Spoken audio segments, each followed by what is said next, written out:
আসসালামু আলাইকুম দর্শক, স্বাগত জানাই আমার কথা শুনবার জন্য। দর্শক, এনটিআরসি নামক যে প্রতিষ্ঠানটি রয়েছে, এমপিওভুক্ত শিক্ষা প্রতিষ্ঠান বা নন এমপিওভুক্ত বেসরকারি শিক্ষা প্রতিষ্ঠানের নিয়োগ কর্তৃপক্ষ এটাই। এই কর্তৃপক্ষ 2004 সালে তৎকালীন বিএনপি সরকার কর্তৃক প্রতিষ্ঠিত হয়েছিল স্বচ্ছ প্রক্রিয়ায় শিক্ষক নিয়োগের উদ্দেশ্যে। কারণ তখনকার আগে এখানে কোনো সনদ লাগতো না, কেবল সিম্পল বিএ পাস করলে বা বিএসসি পাস করলে, গ্রাজুয়েট হলে অর্থাৎ অনার্স মাস্টার্স বা স্নাতক পাস করলেই কিন্তু তারা সরাসরি বেসরকারি স্কুল, কলেজ, মাদ্রাসা এসবগুলোতে তারা চাকরিতে ঢুকতে পারত।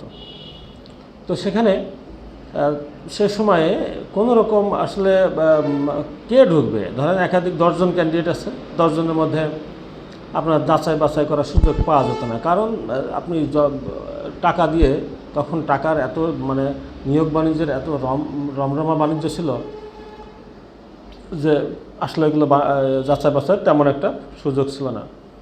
তো সেই কারণে তৎকালীন সরকার চিন্তা করলেন যে এইটা আপনার যদি একটা কর্তৃপক্ষ করা যায় বা একটা পরীক্ষার মাধ্যমে একটা প্যানেল তৈরি করা যায়, যার মধ্য থেকে কেবলমাত্র আবেদন করতে পারবে। তো সেই প্রথম পরীক্ষা শুরু হলো। আমরা তখন আসলে স্কুলে, কলেজে পড়ি। তো দেখলাম, ভালো লাগলো যে এটা একটা কীভাবে মেধাবীদের চাকরি দেওয়া যায় সেটা একটা প্রচেষ্টা আমার শুরু হলো। এই এনটিআরসি এটা ধীরে ধীরে ডেভেলপ করেছে, এটা স্বীকার করতে হবে। এবং একটা পর্যায়ে এসে 2014 সালে বা সম্ভবত এটা প্রথম হয়েছে 14 সালে, 14-15 সালের দিকে, তখন আপনার নিয়োগটা সরাসরি কমিটির কাছ থেকে নিজেদের হাতে নিয়ে নিল। হাতে নেওয়াতে এই নিয়োগটা প্রথমবার, এবং এটা চতুর্থ গণবিজ্ঞপ্তি অলরেডি নিয়োগ হয়ে গেছে, 4টা বার নিয়োগ হয়েছে। এটা বলতেই হবে যে এই নিয়োগ প্রক্রিয়া যথেষ্ট 100% হয়তো আমি বলতে পারছি না, তবে যথেষ্ট স্বচ্ছতার সঙ্গে এই নিয়োগ প্রক্রিয়াটি সম্পন্ন হয়েছে, আমি এটা নিশ্চিত। কারণ আমি দেখেছি, আমি আমার যশোরে যখন আমি একটা গ্রুপের 53 জন নিয়োগ পেয়েছে, এবং 53 জনের প্রাপ্ত নাম্বার, পরীক্ষায় প্রাপ্ত নাম্বার এবং তাদের মেরিট লিস্ট এবং তাদের কোথায় নিয়োগ হয়েছে তাদের সব কিছু আমি যাচাই বাছাই করে দেখেছি যে না, 53 জনের নিয়োগই সঠিক প্রোগ্রামে হয়েছে। তো সেই ক্ষেত্রে আমি এবং আসলে আমার পরিচিত অনেকেই এনটিআরসির মাধ্যমে চাকরি পেয়ে স্কুলে চাকরি করছে বা কলেজে, মাদ্রাসায় চাকরি করতেছে। সে কারণে আমি নিশ্চিত যে এই প্রক্রিয়াটি মোটামুটি একটা সন্তোষজনকভাবে হচ্ছিল। তো এনটিআরসির মাধ্যমে নিয়োগ হওয়াতে এখানে সমস্যাটা কোথায় হয়েছিল? কমিটির বাণিজ্যটা বন্ধ হয়ে গেছিলো, একদম 100% বন্ধ হয়ে গেছিলো। কমিটির হাতে ছিল মাত্র কর্মচারী, প্রধান শিক্ষক এবং সহকারী প্রধান শিক্ষক। এই সহকারী প্রধান শিক্ষক এবং প্রধান শিক্ষক বা প্রধান, এই দুজনের নিয়োগটা কমিটির হাত থেকে এনটিআরসির হাতে নেওয়ার জন্য অনেক দিনেই প্রক্রিয়া চলছে, আবার দাবি চলছে, আন্দোলনও হয়েছে, কিন্তু তৎকালীন সরকার অজানা কারণবশত এটা পারেনি। এটা আমরা যতটুকু শুনেছি যে পার্লামেন্ট মেম্বারও নাকি এটা বাধা দেয়, তারা এটা চায় না, যে কারণে এই সরকার এটা করতে পারেনি সে সময়। ভালো কথা, এই ভালো অগ্রগতিটুকু বাদে তৎকালীন আওয়ামী লীগ সরকার বা ফ্যাসিবাদী এই হাসিনা সরকারের আর শিক্ষা খাতে কোনো ভালো কিছু নাই। শিক্ষা ধ্বংস হয়েছে।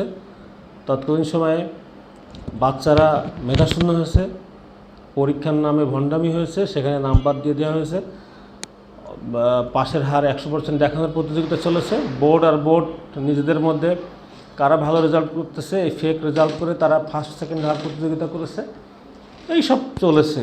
সে কারণে মূলত আপনার তৎকালীন সময়ে দেখা গেছে যে A+ পাইলেও গোল্ডেন প্লাস পাচ্ছে, বাট কিন্তু তারা বিশ্ববিদ্যালয়গুলোতে চান্স হতে পারছে না, কোয়ালিফাই করতে পারছে না। তো সত্যি কথা বলতে তৎকালীন সময়ে এই অথর্ব যে শিক্ষামন্ত্রীগুলোও ছিল তখন, তৎকালীন সময়ে তারা শিক্ষাটাকে একেবারে নষ্ট করে দিয়েছে, আমরা চোখের সামনে দেখেছি। কিন্তু একটা কাজ প্রশংসা আমি করি, সেটা হলো এই নিয়োগটা এনটিআরসির মাধ্যমে এন্ট্রি লেভেলের শিক্ষক নিয়োগ, এটা ভালো ছিল। আজকে 5 তারিখের পরে এসে আমরা যেখানে দেখব যে দেশটা ভালো হচ্ছে, আরও ওদের যেসব অপকর্মগুলো সেগুলো ধুয়ে মুছে নতুন করে সাজবে, আমি দেখছি সেখান থেকে এই এনটিআরসিটাকে আবার পিছনে নিয়ে যাওয়া হচ্ছে।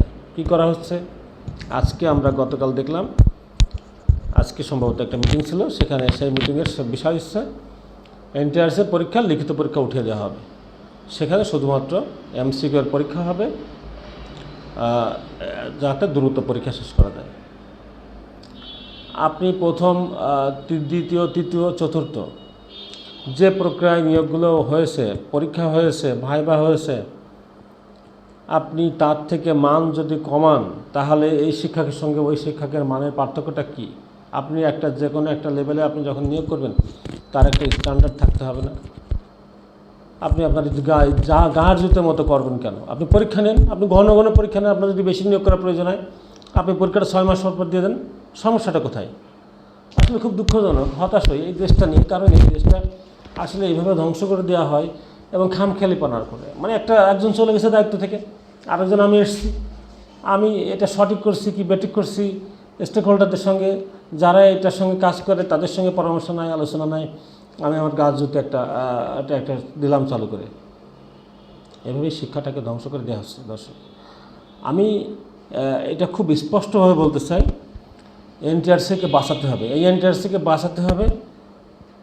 এই ক্ষেত্রে সরকার এবং সরকারের সঙ্গে যারা আছেন, শিক্ষা মন্ত্রণালয়ের সঙ্গে, শিক্ষার সঙ্গে সংশ্লিষ্ট যারা আছেন, সকলকে আমি অনুরোধ জানাবো, বিশেষ করে শিক্ষক সমিতিগুলোকে, এনটিআরসি এর এই নিয়োগ পরীক্ষা নিয়ে কোনো নয়ছয়কে যেন না হয়, বরঞ্চ এটার মান ডেভেলপমেন্টের জন্য এখন যে প্রধান শিক্ষক এবং সহকারী প্রধান শিক্ষক, এই নিয়োগগুলো যেন এনটিআরসির হাতে চলে যায়।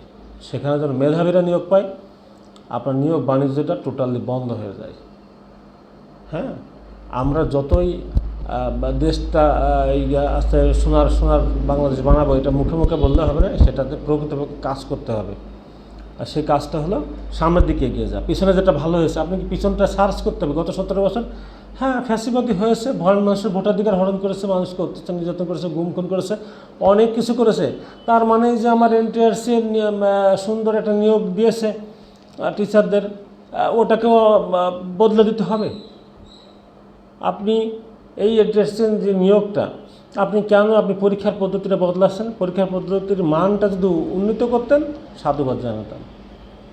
তো আমি দর্শক বলতে চাই যে এটা অবিলম্বে বন্ধ হোক, এবং অবশ্যই সকল শিক্ষক সমাজকে, কারণ আপনার আমার দায় আছে।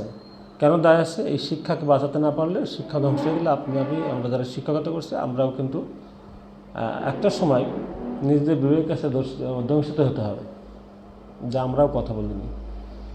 তো এটা দর্শক সবাই ভালো থাকবেন, সকলকে আমি আবারও স্বাগত জানিয়ে, এবং আমার এই ফেসবুক পেজটিতে লাইক, কমেন্ট এবং শেয়ারের মাধ্যমে পাশে থাকবেন।